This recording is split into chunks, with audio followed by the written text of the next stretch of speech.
Hi, and welcome to Artalab, a podcast dedicated to conversations on visual culture. Today, we have with us Akansha Rastogi. She is Senior Curator of Exhibitions and Programming at the Kiran Nadar Museum of Art, New Delhi. This year, the KNMA turns 10, which makes it old enough to cross the road by itself. Sorry, that's a really bad joke. But it does turn 10, which is a milestone. Akansha and I are going to talk about a decade of institutional programming, her own curatorial practice within the museum space, and of course, the stakes and possibilities of the museum as a political and social site in 2020 against the backdrop of movements for racial and caste justice and, you guessed it, the COVID-19 crisis.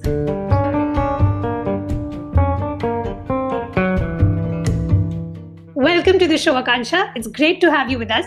Thanks for agreeing to come on. It's a pleasure. Thank you, Kamini, for inviting me. I'm really looking forward to this. Yeah, me too. I think our listeners will learn a lot hearing you. Before we continue, I'd like to let our listeners know how to access the visual material accompanying our conversation. To view the images being discussed in the episode, click on the link in the show notes to download the guide. You can also download the image guide for each episode from our Twitter and Instagram pages. So, Akansha, you've been with the museum almost from its inception, from 2011. Is that right? Yes, I joined in 2011. 2011, right. So I'm going to begin by asking you to talk a bit about your own professional journey within the space. I know you studied literature as an undergrad. What made you turn to art history and then attract you to the museum as a place to develop your career? So, as you said, I studied art history, and I was very lucky that right after my master's, which I did at the National Museum Institute, which offers masters in museology, as well as conservation and history of art. So it was an amazing space of learning, not in terms of modern contemporary art, which became my specialization and the field, but definitely a very remarkable space in terms of practice of museology and looking at the inner workings of the museum itself. So coming from that frame to jumping into immediately working with very large collections of private collections of modern and contemporary Indian art. I started working with Oceans, Oceanama was the museum that we were all working towards. So it was an aspiring collection of 2 lakh objects, and there were these amazing colleagues working in films, popular culture, and I was handling modern contemporary art from South Asia. So I had access to these large archives, very amazing, unique archives. And one was looking at this panoramic view of art history with not just 100 to 200 artists, but thousands of artists that many people in arts would not be aware of their names also. So many works were there in the collection and were passing through my eyes and hands, and research was happening. And I also worked at DAG Modern, which was formerly called Delhi Art Gallery, which also has a very commendable collection of around 25,000 artworks. And I was involved in the redesigning of their entire inventory and recategorization of that collection, which includes tagging of artworks, searching through and creating that search engine for different kind of searches, and also researching on them. And there I worked on a couple of books, including Chitta Prasad. So moving to Kiran Nadar Museum of Art came in that order and was quite a natural move.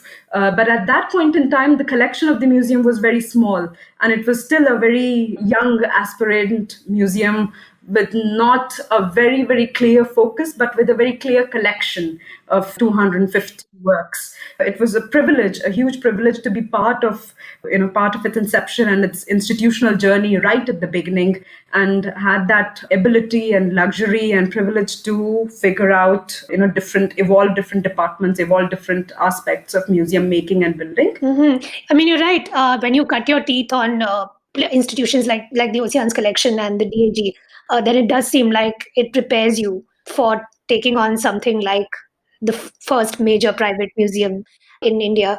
But so I'm also interested in your own scholarly attention towards exhibition making. I know that you have an interest in exhibition histories and practices, and you've been the recipient of an IFA grant in 2014 to study this. Surprisingly, there's not that much work that's been done on the South Asian exhibitionary complex, apart from Saloni Mathur's India by Design. So I would like to ask you, what are some of the main highlights of your research? I got that grant in 2000 12. So it was to study exhibition histories of Indian modern contemporary art, not South Asia per se. But given my exposure to these large collections and archives, which are still private, they're not public and not a lot of people have access to those amazing documents and catalogs. So one had a framework in mind, which was to not focus, the way mainstream artistry works is, through just these handful of landmark exhibitions, and with this idea of landmark exhibitions that kind of say that, the artistry is formed and the works exhibited in these exhibitions, and by these artists so and so are make the canon.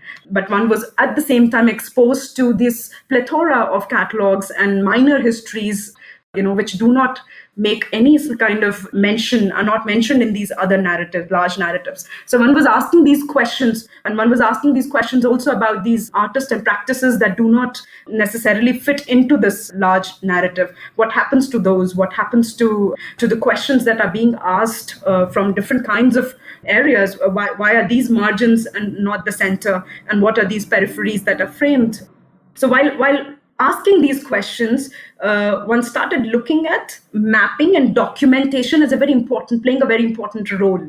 To say this briefly, I ended up interviewing 60 plus practitioners from different generations and traveling to different parts of the country, Baroda, Chennai, Kolkata, to Bangalore, to Mysore, to very different parts of the country, and be in discussion with really old art critics as well as very young artists, and get from them data as well as their own imaginations and their work experiences and lives, what kind of exhibition making they have seen and changes they've seen.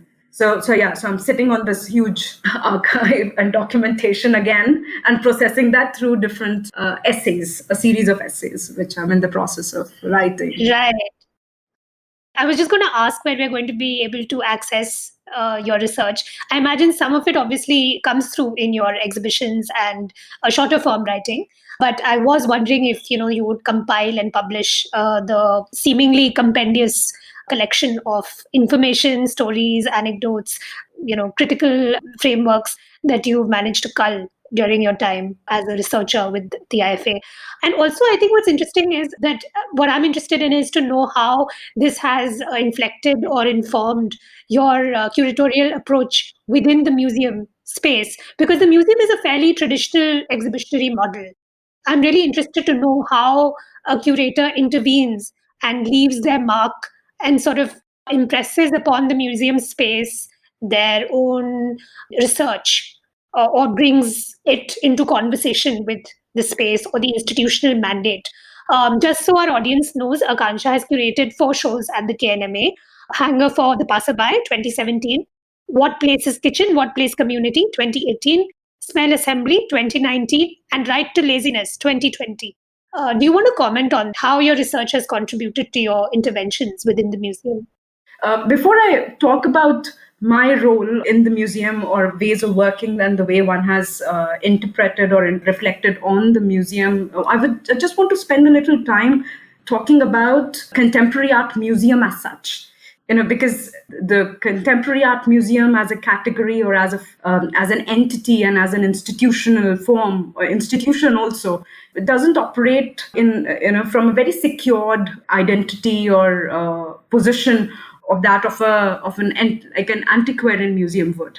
It is different from a science museum or a natural history museum or an antiquarian museum, encyclopedic museums that we often associate museums with, because in those institutions, the questions of time, value, history, and culture are asked and answered in very different way. So in a contemporary art museum, space stands out more because of its recent history, and also because of its dubious relationship with power and capital, and also because its relationship with our current social, economic, political, and also our ecological conditions is not very clear. It's still very vague. Its relationship with our current situations, current time, is still yet to be fully revealed, or is mediated only by the positions taken by the contemporary artist or creative practitioners or theoreticians or cultural theorists, that the Contemporary Art Museum chooses to, or agencies that Contemporary Art Museum, whose voices it relays or amplifies or presents. So the question that what kind of a position, how Contemporary Art Museum looks at itself, sees itself, asserts itself, is still operates in a very unclear zone.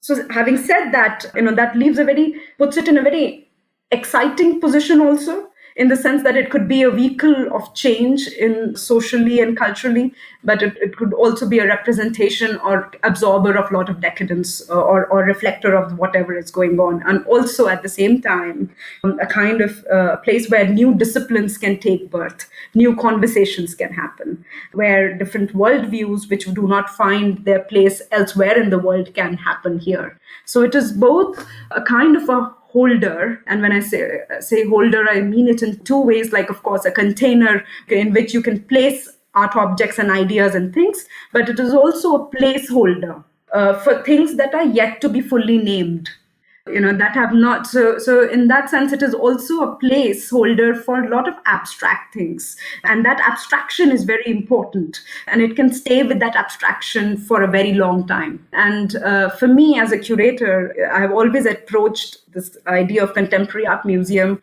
as a form, and as a very volatile form, very dynamic, which can shape and reshape and remold itself, remorph also itself, according to the ideas and things it contains and it is operating with. So it can appropriate itself and also the things it contains in distinct ways. So in that sense, it is a contemporary art museum is also very para-institutional. At least the way I also approach it. And by para, I mean it can form alliance with, or can be aligned with, or can have more than one position, and can be side by side with other institutional forms also. For instance, a contemporary art museum can be in alignment with antiquarian museums, with judicial systems, with education systems, with ecologically focused NGOs, so it can, with archives and libraries, so it can align itself with other institutional forms. So keeping this sort of a dynamism has been one of the very important challenges and core idea for me, because an institution has this capacity to solidify itself, and to make its own history and its own narrative. But how, as a curator, you keep those liquid, not let it solidify, not let it stabilize, and keep those liquidous, gaseous forms also, or different forms and narratives alive, has been very interesting and important. Right. From what I'm hearing you say, I think obviously there's this sense of being a facilitator between the possibilities of the contemporary. The Contemporary Art Museum becomes a site for a certain kind of working out of imaginaries, right? And I think the KNMA, and we'll talk about that in a bit, the KNMA's own engagement, for instance, with its neighborhoods, with the locality, with the city, with the people, speak to that. But just to kind of come back to the museum itself, since that is one of the reasons for our conversation, the collection has grown from, as you said, 250 works in 2010 when it opened to 6,000 plus works in 2020. So I guess the most obvious question is, what has been the strategy and approach towards building a collection? Is it like in the movies where, a stern man goes to these auctions around the world and then silently outbids everyone? Is it like that? Please tell me it's like that.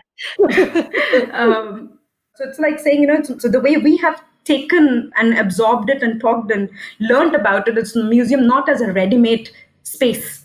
It's as a ready to be consumed or exposed or shared entity. It's a space that you build slowly, and build not through a building, but you build in several ways. You build it through collection, you build it through conversations, you build it through programs, you build it through exhibitions, you build it by building and connecting with audiences one-to-one and each day. So the day matters a lot in the life of a museum. So, for instance, like you said, we've grown from 250 to 6,000 plus works, and we're still acquiring. Has meant, how does one think about the region about the 200 plus years of history that one again has categorized that this is the area we're going to operate in. It is essentially a South Asian collection, which we do have international artists also, but it's not a collection which is fully representative of international art, and it will not be. So there are certain boundaries that you put in collecting. I mean, there are certain artists who are represented by depth and breadth, in the sense that all their major phases are represented, but then there are also works that are so huge and in scale and in their scope and conceptually and also physically that they pose other kind of challenges. So this is to say that it's been a journey. And here I would like to probably come in again and emphasize the fact that when we started out, we tried looking for different kinds of models of contemporary art museums across the world. And that was also 2010 was also a period when a lot of private museums were coming up in China and other parts of the world also. But in our research and in our ways of working, we didn't find one with which we could reflect, associate with, or also kind of a model that we could simulate as is.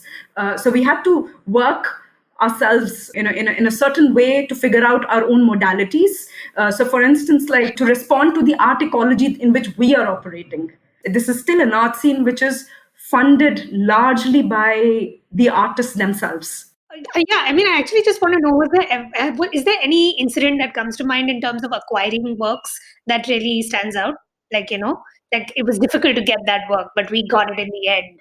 Yeah, there's so many works with such different stories.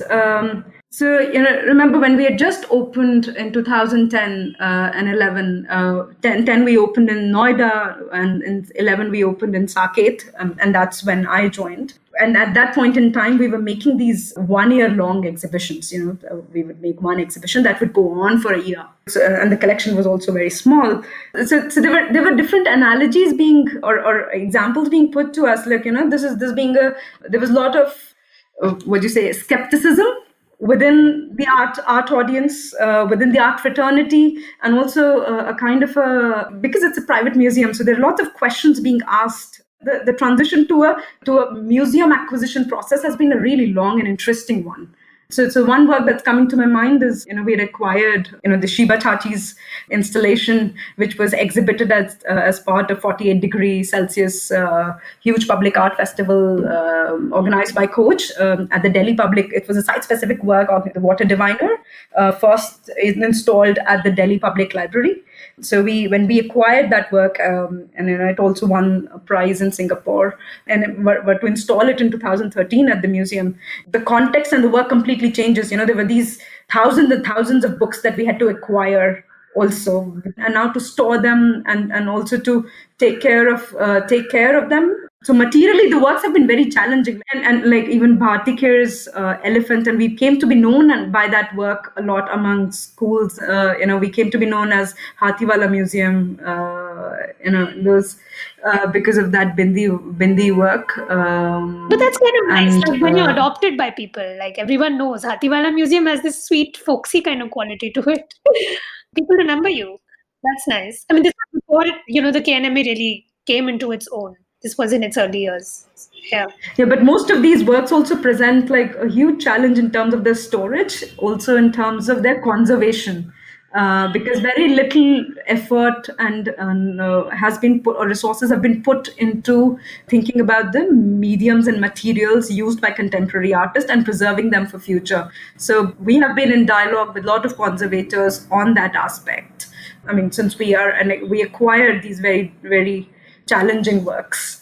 And one of the challenging works again is, Ellen Tallur's Unicode, which has traveled the world and we have loaned. So because our works also travel and are loaned to different museums and international exhibitions and biennales and triennales. So conservation, of course, becomes a very important aspect. And also, this conversation that keeps happening with the artists also regarding assembly of certain works, because and these manuals that need to be put together in order to assemble the certain kinds of installations together. So there are several challenges. Yeah, it would seem so. I mean, it's also interesting because we often speak of the museum in very lofty terms.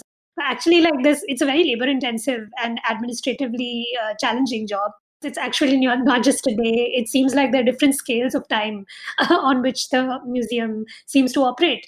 You have the daily opening to visitors, but then behind the scenes, you have so much work that often takes long periods of time to put everything together to get all the parts moving. And then the exhibitions themselves often last very long. That's the nature of the museum. But I think I'm also curious to know, like, how does the team make decisions about programming? Like, have there ever been strong disagreements, like, not another one of those guys, you know? The process has moved and shifted over the years, and as the team also, in terms of exhibition making and programming. A lot is governed by the collection, but is not limited to the collection, which has been absolutely brilliant. But here at the museum, because we have taken collection as a provocation, and are open to loaning works from outside, from different collections, for activating. So collection is more like an activator of sorts of these stories to be told. So, and these archives to be yet to be seen archives to be made public. A lot of understudied artists and art histories to be further researched. So taking that route and that sort of a curatorial process has been very central for us at the museum, and also making of what we are very well now known for, the kind of large-scale exhibitions that we've made possible, and bringing in the public domain the kind of research we have been able to, and the kind of works and artworks we've made publicly visible and accessible to researchers, and as well as to art connoisseurs and to general public. The prompts for programming, of course, comes from the internal curatorial team, where the questions are in which all directions we can move or shift the narrative to. What all accesses we can generate. Like, for instance, Arpita Singh's retrospective happened, and Arpita Singh was part of this amazing group of women artists, which included Madhvi Parekh, Nalini Malani, and Nilima Sheikh, and the conversation between that was happening between them in the 80s. So how to bring to the front all those other minor stories and narratives. I mean, minor only in the sense of the subject at view or focus in the museum, in that particular exhibition, because it was an Arpita Singh retrospective, but that became a vehicle to explore a lot of other areas and associated histories. So for us, we try to something like a prism, right? Like, the exhibition becomes a kind of prism through which you refract all of this historical and sociological, anthropological material in a way, while keeping the works at the center. Yes, absolutely. And our outreach and marketing has also grown. And these are also very important aspects of museum making and thinking. How do you communicate a hoarding of an exhibition? How do you communicate? Yeah, that's really cool. That's a nice touch, right? You turn into the road towards the museum, the South Court, and then you have this huge hoarding that actually points you towards the museum. I mean, I never thought we'd see the day in India when a hoarding about a museum would be a front and center on a public road, on the main road. So that's quite a nice touch. But you're right. So it does kind of have that effect, I think, which can be a little, strange at first, but then you get used to it. Yes, yeah.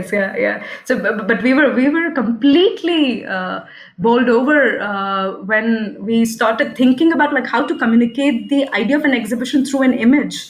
What is an exhibition in a marketing hoarding? It's just a picture with so many paintings put up. How do you communicate what the experience of an exhibition through an image in a public space? So these are the kind of questions we've been asking from the scratch, right. And building an answer for ourselves, for our context, for our audiences. So there was nothing ready-made, available, a go-to option as such. So it's been a huge, amazing learning exercise, and also failing. We've failed miserably every time. So whatever happens, with after a lot of hit and trials. Yeah. No, I mean, I think that it's also in so many ways been a unique experiment, I think, within the historical art ecology of South Asia, India definitely. And, as you said, I think in so many ways, the mall itself mimics the conditions that brought about the mall mimic the conditions that brought about the museum. So in so many ways, they are a kind of they're sort of cousins, and it actually is quite appropriate that the museum is in the mall and complicates its own relationship with that space or comments on it or is a kind of counterpoint to it, all the while also sharing this affinity. But I'm actually really curious. The museum has three spaces, right? So there's the mall in Saket, which is a South Delhi neighborhood. And there's a space at the Shiv Nadar Foundation in Noida, which is Uttar Pradesh, and the converted industrial building in Okla, I think, right, where the moving image works and kinetic installations are screened or mounted. So what's the difference in programming among the three? The Saket Museum is in a mall, which is a very important context for us. It's a museum in a mall, a site which we celebrate. Not everyone was initially very excited when we opened in a mall. Everybody thought, what is this? It's a heavy dose museum, but opening in such a frivolous space, how do the two things come together? But I think we have answered or clarified those positions and also engaged in a very exciting way with the history of that mall and that space before the mall came up also, because it is one of the largest malls networks within the country also, which gets like record footfalls. Mall gets the footfalls, museum doesn't. Alas, yeah. But by that, from that vantage point, we've gained a lot of insights.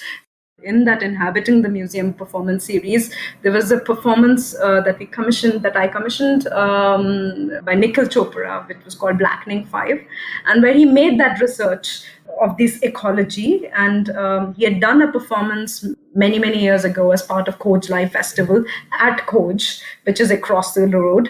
And now at the museum, he was performing at the museum and inside one of those mall shops, uninhabited mall shops. So because we are also in a mall which is still vacant and is fully occupied, so that we have these lot of shops available to us, as spaces where we hold our children's workshop, etc. Kind of make do because we don't have enough space, simply because of so we make do with whatever we have. So he did a 36-hour performance reflecting on that rural and kind of uninhabited wilderness of that space and the stories around it, as remembered by the residents of Khirki and Hausrani area. So we've engaged with our locations in very specific ways also, and we are interested in those conversations. So like in Noida, the programming is essentially, from the perspective of the HCL families, HCL employees and their families, because it also already has an inbuilt audience of 20,000 plus employees who work in that space and are the major visitors. So we do keep that in mind, and so we usually have collection-based exhibitions in that space, but also a lot of experimental exhibitions we've done in Noida space, and also many young artist exhibitions also, as well as so it's not really a hardcore division as such. And the third space that you were talking about, the KNMA cellar, that's actually our storage space. We only did one exhibition there, which was Amar Kanwar's Such a Morning, which was a video installation exhibition. But that was one-off event there. But that's actually our storage and office space, because the collection was also growing, so the storage needed to be rebuilt. So we built it from scratch, and we thought about running that also as an art center, but that didn't really work out. We couldn't continue. So at the moment there are only two branches, Noida and Saket. Yeah, so Saket, in Saket, there's been you're well aware of the kind of exhibitions and programs. I think what's interesting, just to kind of come back to even Nikhil Chopra's performance, his sort of commentary on the memory of the area. In so many ways, it's a very traditional discharging of the role of the museum as a keeper of memories, as a sort of mnemonic. And actually, I have a great story about this relationship between the neighborhood and the KNMA, because I remember that you in 2017, I think you had this residency for this hip hop group of kids who live in Malviya Nagar in Khidki. They call themselves the Khidki 17, and I had the pleasure of interviewing them sometime after that because I really enjoyed their hip hop intervention within the museum space. And I know that they did these rap walkthroughs where they rapped about the modernist artists that the museum hosts. One kid talked to me about how when he was growing up, I think his mother worked near the mall. And obviously, these are working class kids. He was very aware of the fact that his mother wasn't allowed to enter the mall. She was turned away many times. I think she cleaned houses or something like that. And because of the markers and signifiers of poverty, she wasn't allowed inside the museum.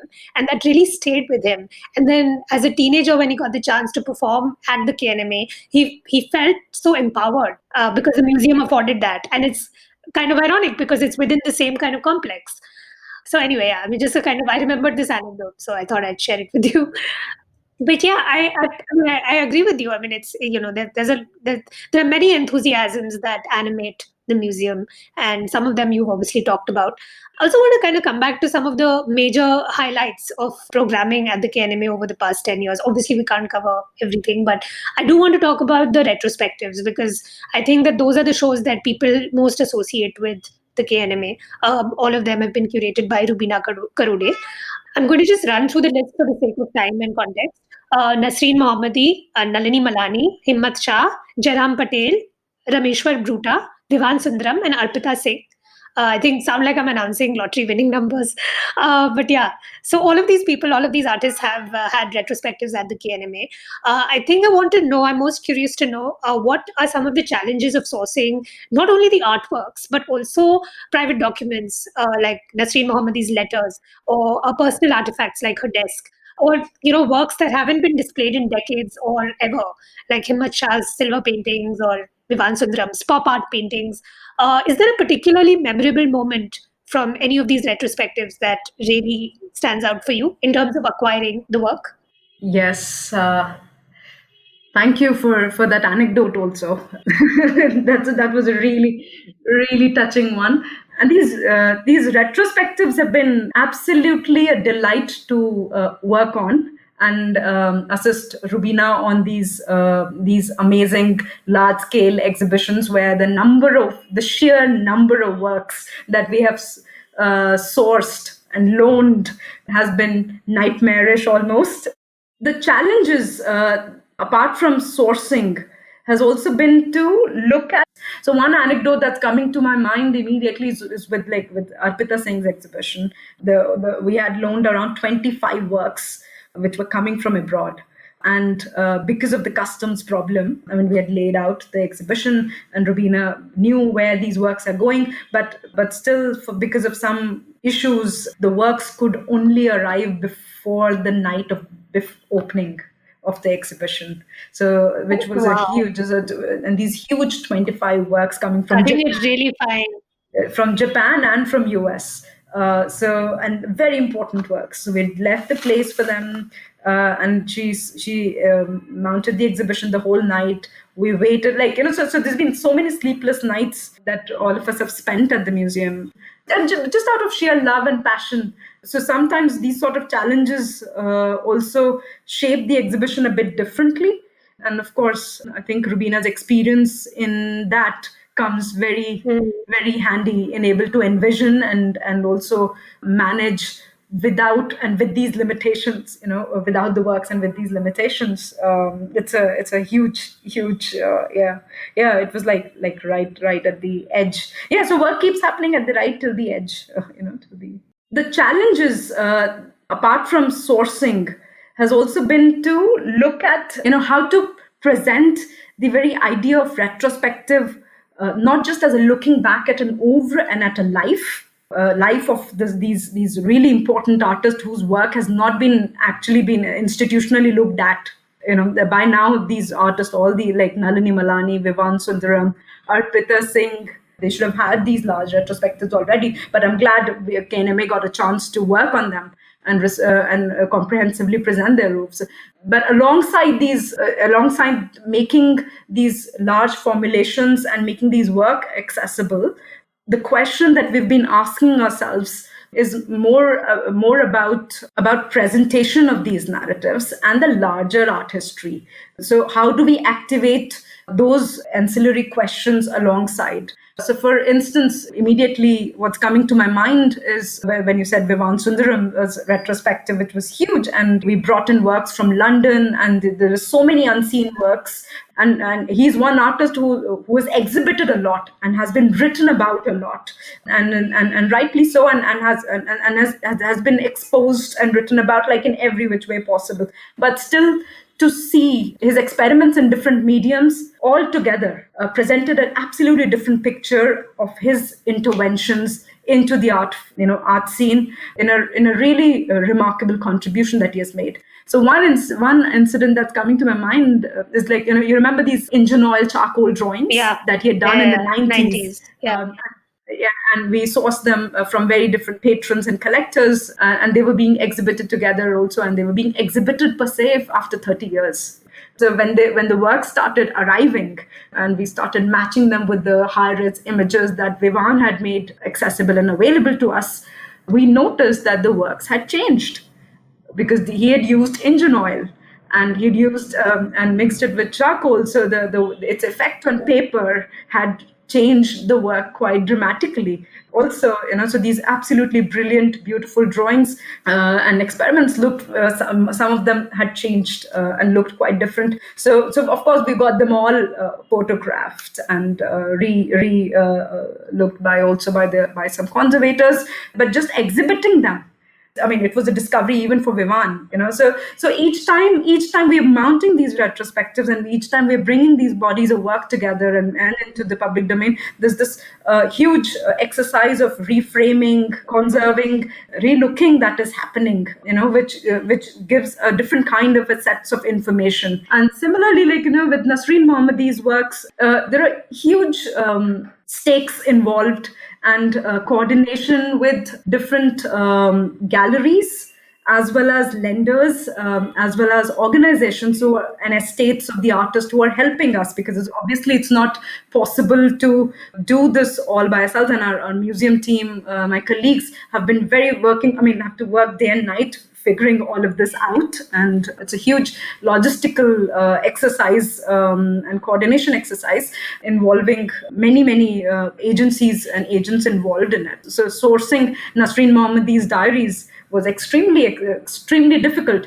But now, once something like that has happened, once these works have been made accessible, these archival records have been made accessible. Like, for instance, like in one of our shows, we exhibited the original letters written by Raza to other progressive artist groups. Yeah, I remember that. Have you forgotten me? This incredibly touching. Incredibly touching, beautiful conversations happening between these 6 remarkable artists, even when the group has disbanded. The artist group is disbanded, but they're continuing the dialogue, continuing very passionately writing to each other, tell something else about the art. So the point that I was trying to make was that once these documents and these records have been made available, it opens up another sort of a possibility for other researchers and for other organizations to access those same works again. And such kind of requests come to us in tons post exhibitions, and we are very glad that through that other researchers are also able to take and carry forward that work. And other international exhibitions, so things that we have exhibited then have had a different life of their own through other exhibition making or in life of other displays and formats and discussions. Right. I mean, some of this sounds quite anxiety-inducing, but I suppose that's professional hazard. Yeah. No, but I have a slightly more abstract question now, segueing elegantly from the conversation about retrospectives. Many of the retrospectives or attention to artists with long-spanning practices like K.G. Subramanian and Hakusha, there does seem to be an institutional interest in modernism as a site of possibility and art historical value. Why do you think that is? Both Hakusha and K.G. Subramaniam are two absolutely amazing figures who have been given attention, but not that much as well, also, institutionally speaking. I'm quite interested and intrigued at the fact that you bring these two examples, because we organized both these exhibitions after the passing away of the artist. Right, yeah, KG Subramaniam was organized right after it was a homage. Yeah, right after he passed away, it was an homage to him. We exhibited his early works, and we had just acquired more than 50 drawings of his early phase of drawings, which were mostly done in the 50s and 60s, and which completely showed a very different aspect of KG Subramaniam's work. Yeah. I remember those children's illustrations, those covers. Yeah. I've never seen those. I think they're quite rarely displayed. So those phases were so akin to the language that other artists were developing in Shantiniketan, to Binod Bihari Mukherjee, and to Ram Kinkar Beds. So all those lineages were very visible. Those in those drawing in his days at the Weaver Service Center. And in Hakusha's exhibition was again an homage exhibition, which we did in his memory, and also thinking about his relationship with Gandhi. So these have been occasions to relook at modernism, but also at these figures who were at the center of modernism and modernity, and the conversation around setting up of national institutions. So they were not just artist figures; they were involved in so many other aspects, like Hakusha's own practice as an ethnographer, as also as a writer and documentation and archivist of rural arts, has been so important, and also as a curator. So this was also to recognize them and their contributions to these forms. So when we revisit them, so we're revisiting modernism with all these pluralities also, and asking newer questions. So likewise with KG Subramaniam's exhibition, also to kind of attribute that storyteller aspect of him, and as an educator, his contribution to education and to the pedagogy, the kind of so we were able to bring out a lot of archival material from Asia Art Archive, who documented and houses digital archives of his collection and documents. Mm-hmm. Yeah, I mean, I think what's interesting is also that these constellations within the museum, they kind of illuminate so much about the contemporary as well. And so you never really escape this question of modernism. And maybe that's a more fraught conversation about the relationship or the continuum between the modern and the contemporary as conditions. I mean, I'm also thinking about the documents from the Vision Exchange workshop that Akbar Padamsi had organized in the late 1960s. And they were part of the KNMA Stretched Terrains exhibition. I mean, I thought that was really fascinating and obscure link in the genealogy, right, of contemporary art, and also this kind of what Nancy Adejania called the prehistory of new media. And it's only now that you sort of really know or are able to put it in any kind of context. So I think that there is a kind of excavation that's at play. And definitely, I think the KNMA does that. I mean, even with the progressives, I think that's what my next, point of conversation with you would be. The progressive artist groups, and I'm quoting you guys, have formed a central axis of the curatorial narrative at the KNMA. And of course, Raza and Souza and Hussain have gotten their own exhibitions, similar to the retrospectives. And, we were just talking about this, that there are letters and photographs that allow you to glimpse these deeply intimate relationships and these that these artists shared. So again, there's this sense of excavating the modern, going back to something that, is already so storied in a way. So do you want to talk about that a bit? And is there a kind of fear also of exhausting that? No, not really. Fear of exhausting that. I would like to maybe think about that a bit more. I don't think it's there's a lot happening which is yet to be excavated.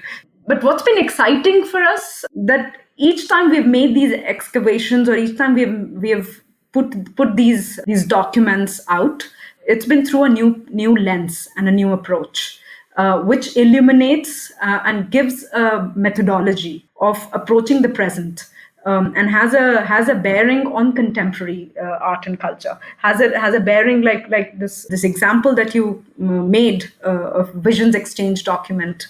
It's been a process. Like, we could arrive at that exhibition only after having done Nasreen Mohammadi's exhibition retrospective and Nalini Mullani's retrospective. And because of these retrospectives, Nalini also ended up discovering and rediscovering her own three early films that she had made as part of that vision exchange workshop, and re-exhibiting them now after like span of 50 years or so, her going back and materially excavating them, so making those possibilities available and those prompts available. So so it's not the process that we're doing in isolation. It's happening with the artists, it's happening in real time, it's happening with with different collectors or patrons of art who acquired a work of by a friend artist many years ago, just like that. But now it's being reseen as an important work of art, or by a researcher, where this so the permutation and combinations is endless. And but what's important here is the lens. So like in that exhibition, what that did was it made Nasreen and Nalini's intervention through the new media in this modern, in this scape of modernism dominated by these male artists, more visible and more accentuated. And so they were both experimenting with black and white photography. They were coming out with amazing results. They were making these huge leaps in their work in comparison to what these other male modernist artists were doing. And that sort of a meta history and writing of that meta history and exposing and helping unearth that has been quite fascinating. And for us to see that exhibition from that lens of the entire spectrum of 7 exhibitions, which were under Stretch Terrain's title, was very important. I mean, because all of this is coming also from these other institutional histories like Baudaji, no, not Baudaji, sorry. Bhulabhai Desai Institute. Bhulabhai Desai Institute, yes. Yeah. Yeah. They do sound strangely similar. Yeah. It's quite easy to get to. Yeah. So, so and all these guys meeting there, and Nalini also meeting them there for the first time, and from where the conversations start happening and taking shape, and it is these meeting grounds were very important. In Stretch Terrains, you would see these. That was the largest exhibition of Hussein's works after his passing away in 2011. Yeah. So after that, it's a shame that nothing happened in between, in 6 years. I just want to come to the KNMA's engagement with more contemporary works. I feel like you've had contemporary artists more as part of group shows than solos. Is that an accurate assessment? We take group exhibition as a form very seriously, and approach it in sometimes thematic and sometimes non-thematic ways also. And there are reasons for it, because we're interested in individual works per se. Sometimes they become the instigator of ideas and thinking, and then how that relays on to other artists and practices also is important, rather than just focusing on one. But we have organized exhibitions by Sonia Khurana, Shakuntala Kulkarni, Surendra Nair, and a spectrum of contemporary. Yeah, I mean, I've seen individual works by people like Bharti Kher, Talur, Atul Rodia, Nikhil Chopra, all of the people that we've talked about in our conversation. I think it's also worth interrogating what we mean, and we keep coming back to this, but what we mean by contemporary. Maybe one means younger. To kind of circle back, I think this seems to be a recurring kind of motif in this conversation about what the contemporary really is.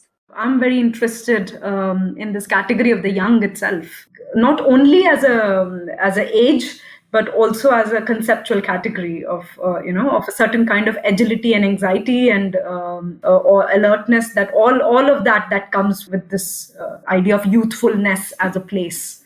Also, so the series that I've been curating at the museum, Young Artist of Our Times. So under that, there've been solo exhibitions by Anpu Varki, by two anthropologists called Smell Assembly and the title, and also this recent title. So I mean, we are slowly working towards building that sort of a space and methodological and curatorial structure to think about these inquiries that are happening in different generations also. Yeah. I mean, and also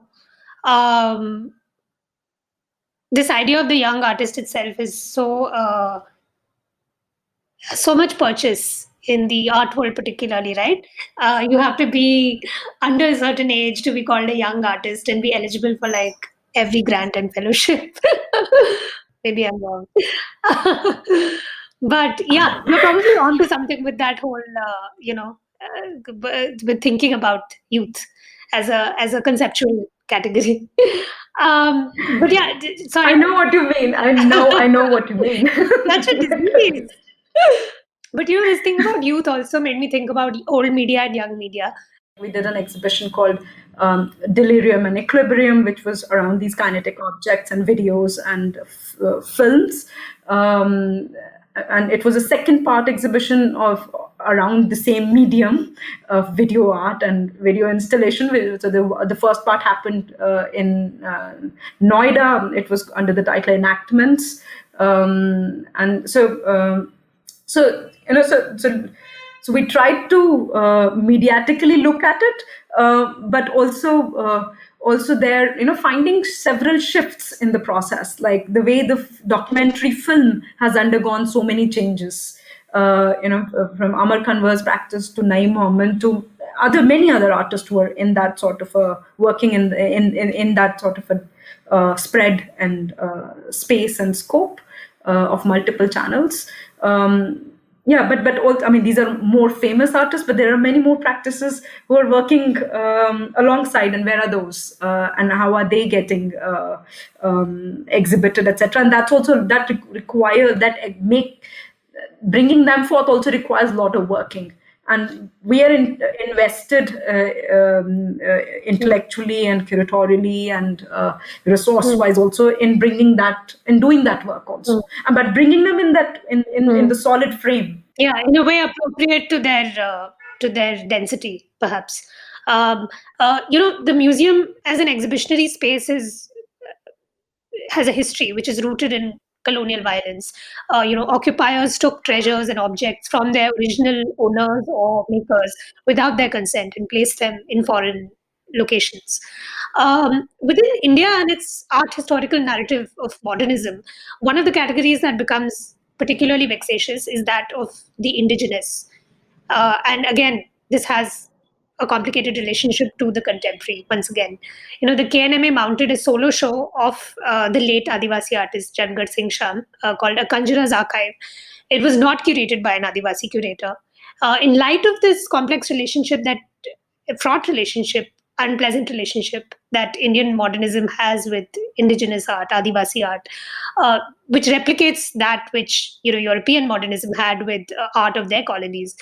How do you respond to the viewer's discomfort? These are very relevant questions, but maybe we will take our time in answering that and addressing them, because we don't want to jump or hush, immediately into. So that's one of the reasons and attempts that we are making in diversifying and moving away from the said marker of modern and contemporary into making these special exhibitions, which do not fall into an immediately given category also. Dr. Jyotinder Jain has been writing and has written a lot, has had an amazing relationship with Jangat Singh Sham. So he was already working on an exhibition and on this exhibition for a while. And when we invited him to co-curate it at the museum, it was not, as you rightly said, it was not curated by an Adivasi artist. I don't think that I necessarily don't partake in that approach that it has to be mandatorily. I think it could be co-curated with an Adivasi artist, and where are those voices, and amplifying those voices that are bringing richness and complexity is very important and must be the work done by institutions and has to be the work. So I am completely in that favor, but not from the position not from that hardliner position that an Adivasi artist work needs to be curated only by an Adivasi artist. I don't know. Somehow I'm a bit. I think it's more complex than that. I mean, I think it's like saying that a female artist's work can only be curated by a man or something like that. I mean, of course, those are very reductionist approaches. But I think the reason I ask this question is just for us to open up the conversation about how institutions are often complicit in particularly grand institutions like museums, which have historically had power, complicit in excluding or marginalizing and sort of replicating those processes of marginalization and exclusion within communities. I mean, this is the conversation that's happening around the world when we speak of racial justice and caste justice. And part of that is not so much that X person should curate X exhibition, but just in terms of representation at all levels. In the case of Jangat Singh Sham, of course, he was involved with upper caste Savarn artists and cultural workers who have written extensively about him, and Dr. Jain has curated this exhibition, following from that tradition as well. But it's a moment of reckoning.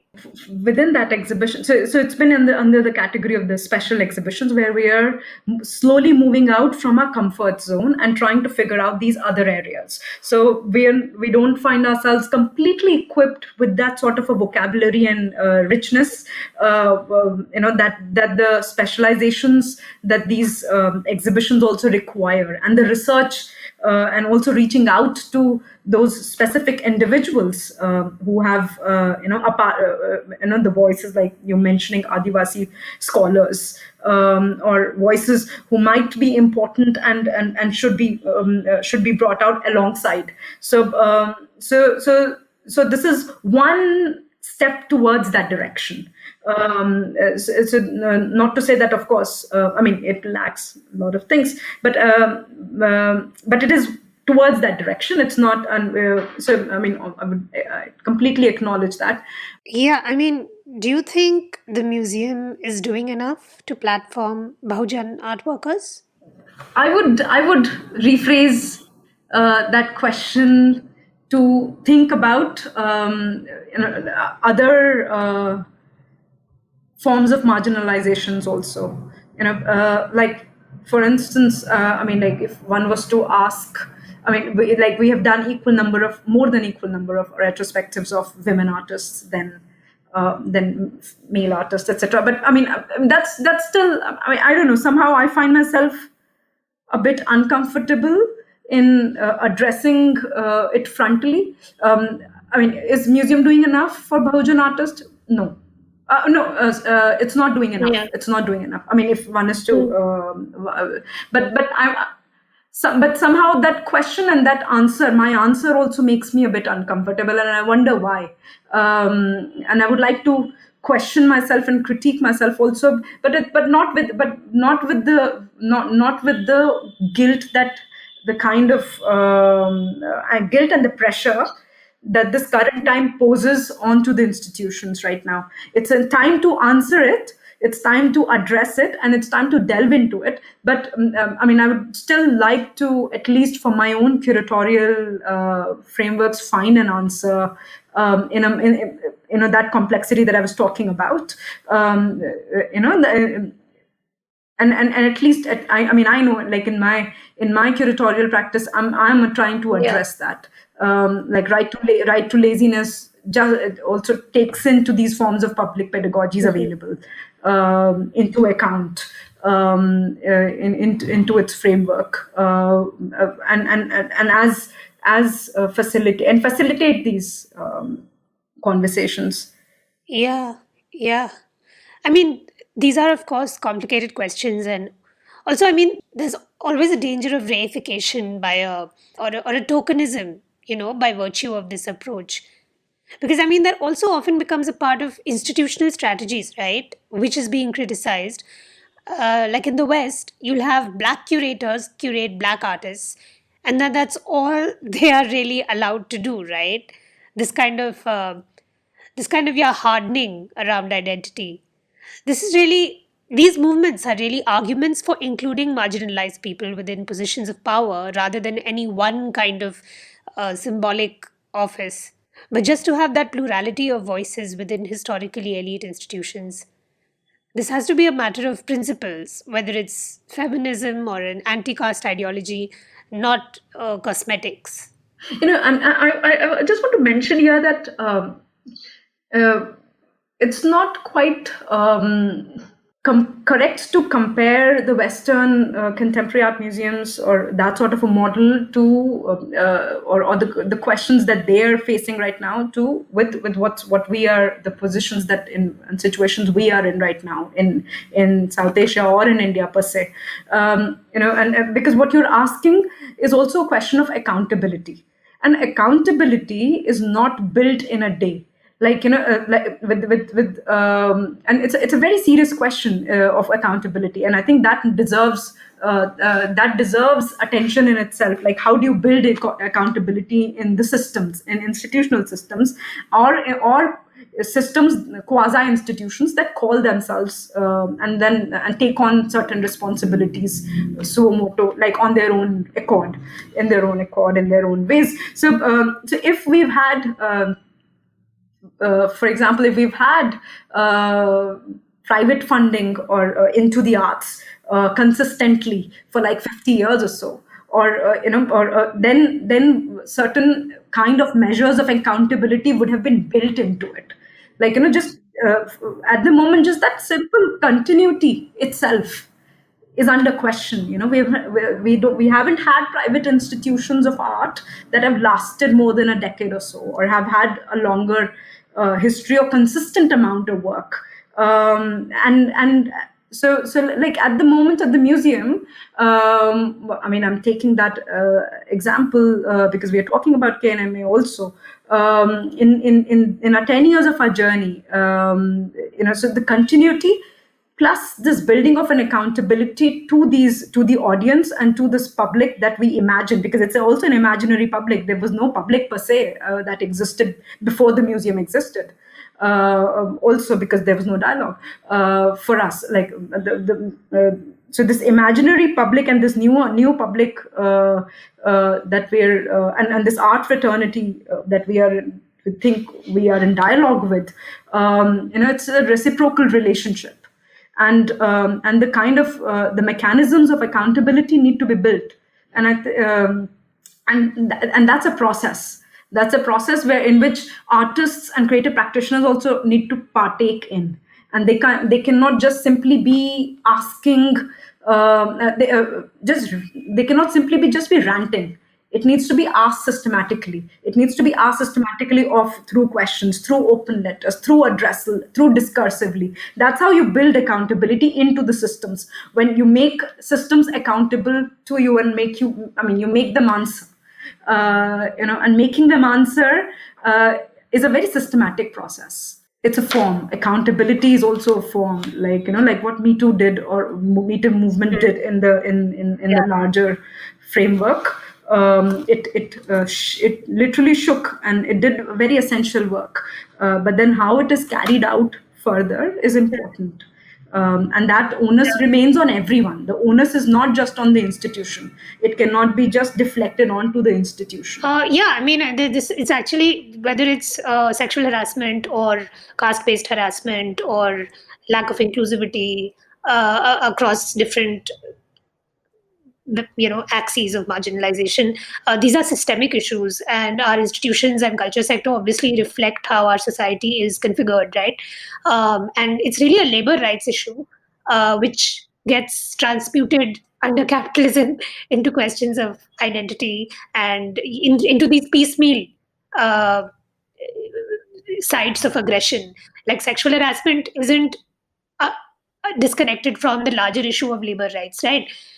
So, and our culture sector is incredibly dynastic and patronage based.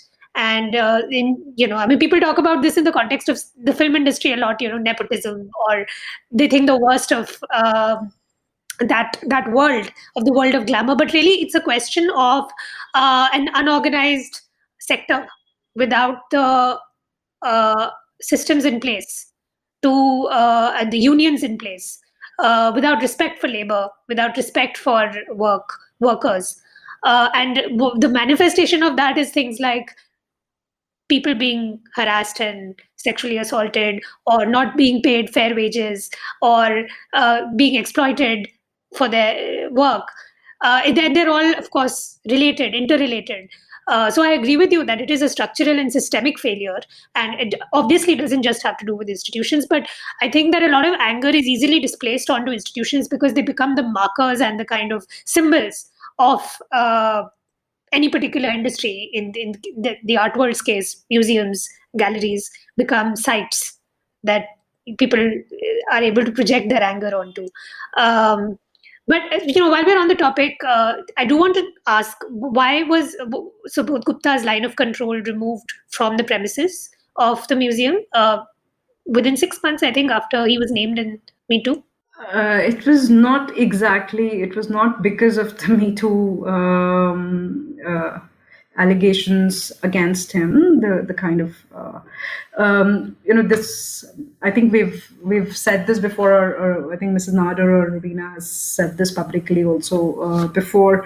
This work was installed in 2012, line of control.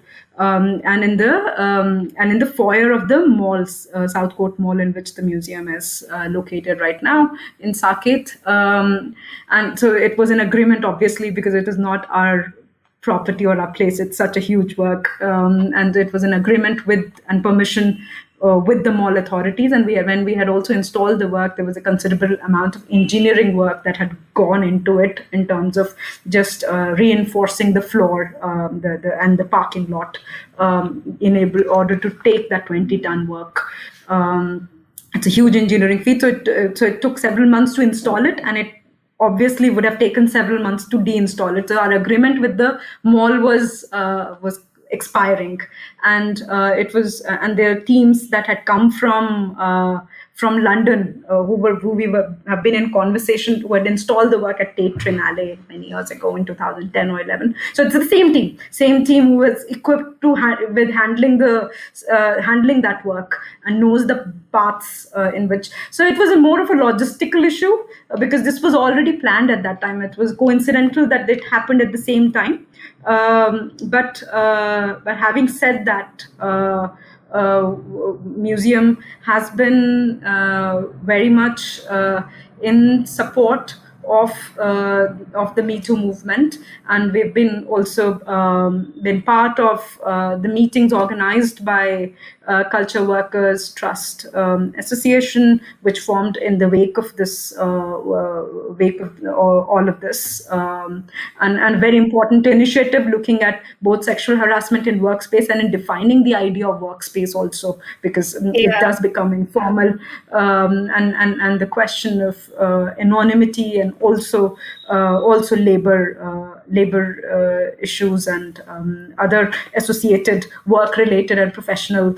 I hope, and I'm sure this new organization that is coming into being is going to play a very important role for all of us. So these new, we need these new setups.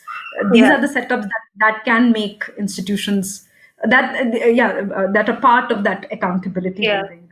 Yeah, for sure. Just to kind of move to another aspect of the political, the KNMA has exhibited work that deals with historical trauma and societal crisis, political crisis. Vivan Sundaram's memorial, Rubana Hussein's fragments, Ammar Kanwar's lightning testimonies all come to mind. With the state becoming increasingly authoritarian, how does the private museum position itself in a museal complex that has historically been dominated by the state? I mean, we're a country of public museums, and this is new. So, see, we recently, last year, collaborated with the Ministry of Culture and Government of India to bring and present India Pavilion in the Venice Biennale, which was in the second edition. So that's the closest that we have ever worked with the government. We haven't yet had that, except for loaning works to National Gallery of Modern Art and loaning works back from them. It's like that to and fro movement. We haven't really had that sort of a close. That sort of a conversation around art per se. So which was the the exhibit that pavilion was around the with 150 years of Mahatma Gandhi, and that was the theme given, which was in itself a little problematic in terms of. Isn't it ironic, right? Because this regime hates Gandhi. I mean, he had a lot of flaws, but those are not the reasons for why the current government hates him. He's anathema to everything they stand for, and yet, at the Venice Pavilion, they push you to organize, around him. Yes and no. See, it's also, we need to also look at it where the funding from the government is coming from. It's coming from the 150 years of Mahatma Gandhi fund or whatever has been created, and so far the pavilion in the Biennale has not existed. India Pavilion has not existed. So the kind of contribution that government made and pushed was through that angle. And I do not know about those kind of inner workings, but that tangent made the pavilion possible. So we can have difference of opinion on that. And I question it myself. But what I'm trying to say here is and what we started talking about in the beginning also about this remorphing and reshaping and this sort of a volatility that form of the contemporary art museum has. So we have been operating on different levels. So here we could also associate with with the government and with this very limiting theme of not limiting but a hard-lined thing. It's not Gandhi as a thematic is not a limitation, because then you can explore it in very different forms. But when but when it has to be only about the figure of Gandhi, so we were able to operate on that level, collaborate with the government with this limitation, and bring the pavilion on. And we were at the same time also able to bring and slip in works that were critical, that were interesting, that were questioning what has been happening since post 2014 onwards also, and politically in India, and also bring in works that bring, like for example, Ashim Purkayast's stamp works, Atul Dodia's cabinet work, which was formed in the aftermath of Gujarat riots also, and bring in, and also at the same time bring in works. Yeah, and also bring in works from the NGMA collection, which largely again think about the pavilion as such. About pavilion, idea of pavilion as proposed by Gandhi and manifested by Nandlal Bose. Of the Haripura panels, and also restore those works. In the process, those works are have not been shown, seen. Bring in Hussain and that large work, which has been almost out of public sight, and completely, needed restoration and needed so much more attention, etc., to be able to prepare for showcasing. So able to make those negotiations also, which were not easy. Getting those works out was not easy, and at the same time, we were sure that this sort of a curatorial framework function is well suited. Is going to work in Venice, but is not going to work the moment you bring it back to India. Because there were these conversations happening that bring the same exhibitions back to India, but we were very, show it again in India.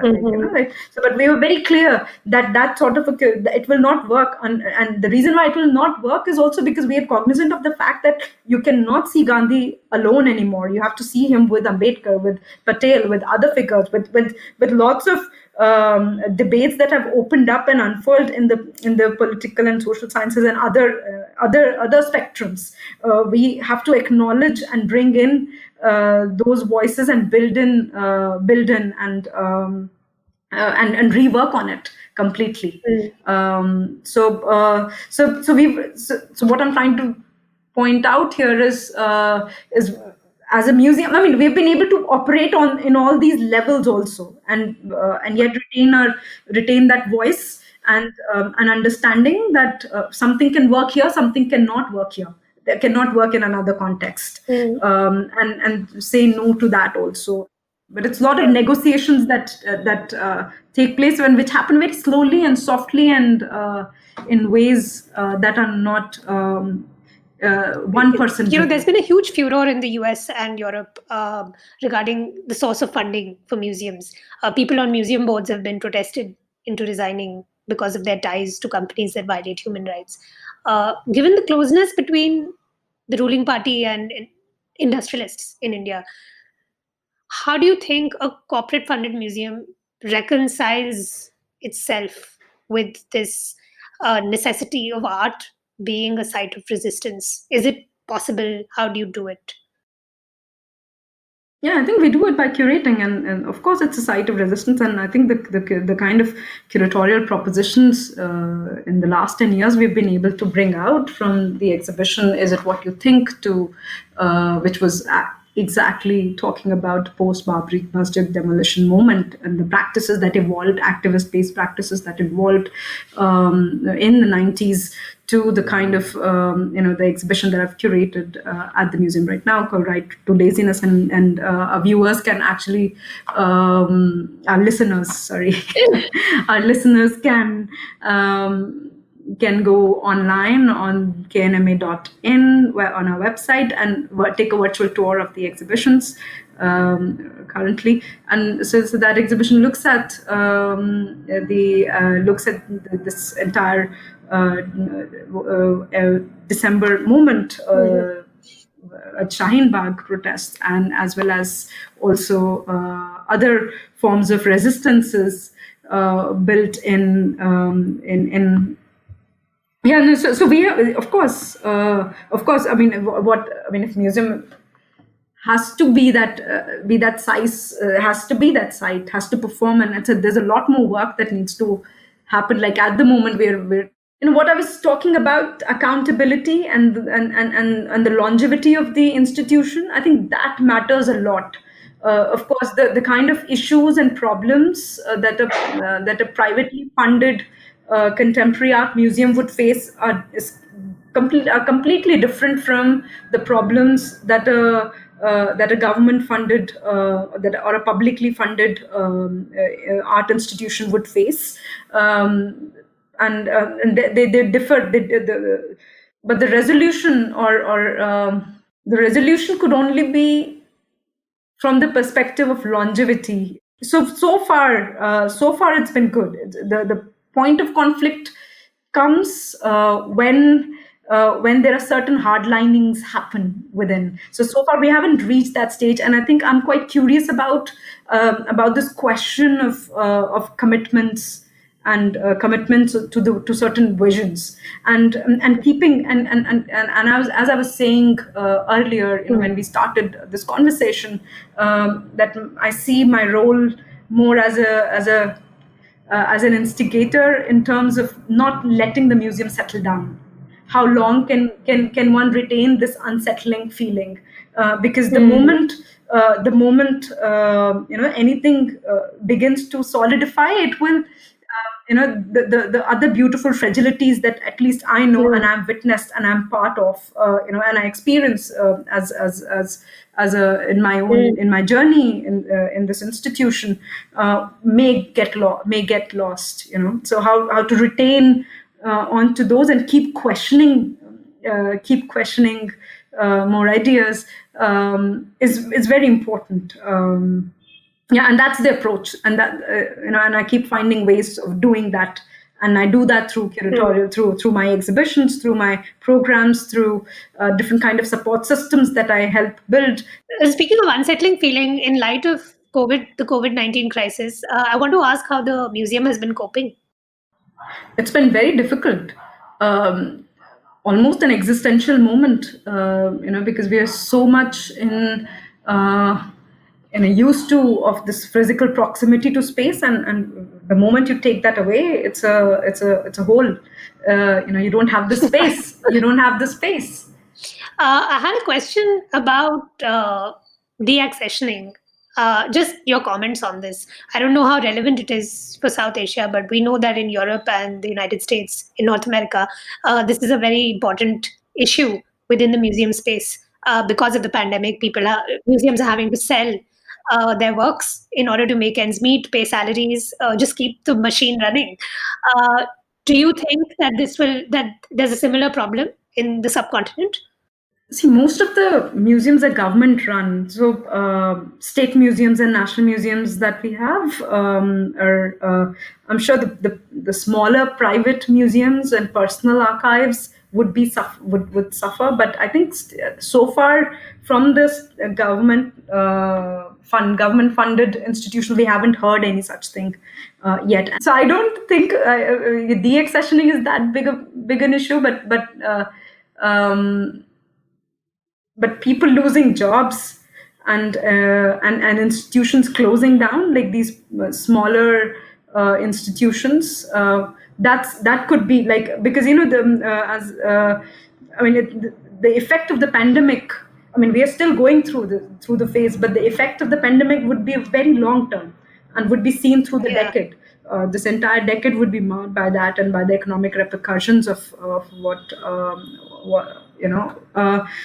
So yeah, I think it's going to affect the livelihoods. It's going to affect artists in a very, even though the business of art or selling of art seems to be going okay and fine, seems to be going on, but it's still questionable because I'm sure the ones who suffer are the ones who are younger, have never had access to and access to resources, are the ones who will now in future will lose that other chance also, or that hope as well. So it's very important for institutions now to rise up to that challenge also and build in systems that have not existed before.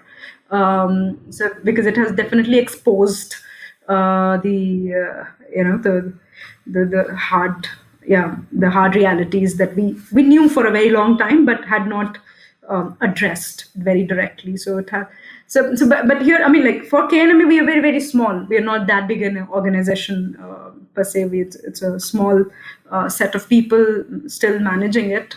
So in terms of layoffs, I don't think we'll be affected per se. That's good. That's great. I mean, it's also, as we were talking about earlier, it's an already incredibly precarious industry that we're in, and the pandemic has just made it worse. But maybe, in a perverse sort of way, this is going to be, we hope, going to catalyze, those changes and cause all of this to be addressed, as you said. You just on a final note, I mean, I know it was a kind of grim prophecy of yours that the next 10 years and the next decade is going to be marred by the coronavirus, which is true, which is accurate. But what hope or vision do you have for the KNMA on its 20th anniversary? Okay. There are many visions. There are many visions and many hopes and many different timelines that one wants to project onto the onto the museum and hope they all materialize and facilitate and get facilitated. I think one of the definite ones is plurality of voices that we are able to present and bring forth.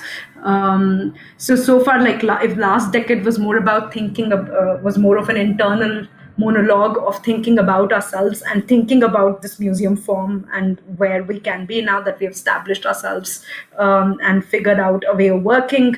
The next decade is definitely going to be about and should be about bringing in more people and more infrastructural groundwork and laying out. So germination of newer facilitations to happen. And I think, and I use the word facilitation in a very open, positive, and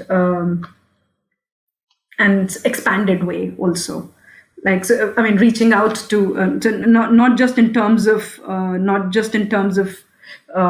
arts, not just for the arts, because we will see lot of spaces for conversations also will shrink. So I think and I suspect that museums will have to, at least at KNMA, I think museums will have to rise up to the challenge of becoming that space that is disappearing otherwise. So it has to take on more on itself to, Yeah, absolutely. It's a lot of responsibility. Well, thank you so much for joining us. It's been really educational, edifying listening to you, and to also hear about the KNMA's journey and its and the hopes that you have for the museum and some of the problems as well within the culture space. Thanks for being with us. Likewise. Thank you so much. I had a lot of fun.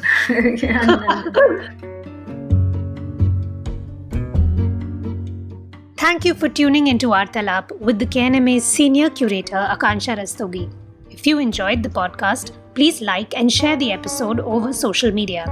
For more information and updates, you can follow us on Instagram at art.alap and on Twitter at @RTLAAP.